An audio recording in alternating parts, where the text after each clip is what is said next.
Paradise, California, a quiet town of 27,000 people. On November 8th, 2018, folks woke up to another dry, hot day in the foothills of the Sierra Nevada mountains. Got the kids ready. Oh, we're running late, so it was a little chaos. Let's go, let's go. Making lunches, get dressed, get ready, let's go. They got ready. One of the foremen had heard that there was a fire in the Feather River Canyon. Normal fire, didn't think nothing of it. I take my son to school, and he looks up at the sky and he says, "Mom, there's a big cloud of smoke." And I said, "Yeah, that happens all the time." And he goes, "I don't think I should go to school today." Like, "You are fine. I am taking you to school. That's way over there." So I called Crystal. She said, "Yeah, I think it's fine. I got Trenton. We're down in Durham. Everything's cool." I walked outside, and as I walk outside to walk to my truck that's in the back, the sky right there was like orange. And I was like, wow, that's a weird sunset. You know, sunrise, whatever. And I'm thinking, as I get in the truck and I'm driving away, I'm like, oh, we don't have those colors in the morning. What they were experiencing were the early minutes of the worst wildfire in California history.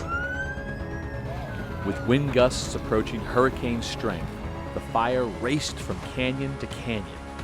It was apocalyptic. I didn't know if the rest of the world was ending, but this world that involved Paradise was ending at that time. The entire day, first day, I just constantly told myself a lot of people are going to get hurt. We were expecting 1,500 to 2,000 people to die. By mid-afternoon, most residents of Paradise had made it to safety. 85 didn't make it out. The death toll, while staggering, was much lower than expected. It's a miracle, it's amazing, it's whatever you want to call it, that many people didn't die. What didn't survive were the buildings and infrastructure. The fire destroyed 14,000 houses, and 23,000 people were instantly homeless. The question for everyone in Paradise: should we rebuild? Basically, as soon as I knew that it was gone, I knew I was rebuilding. How did you know that? Because I want to come back. I never had a second thought. I mean, it's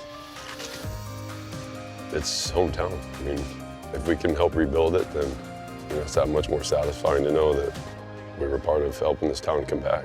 Very good, thank you. Up for giving me a tour? Yeah. Absolutely. Things are replaceable. You can rebuild a house.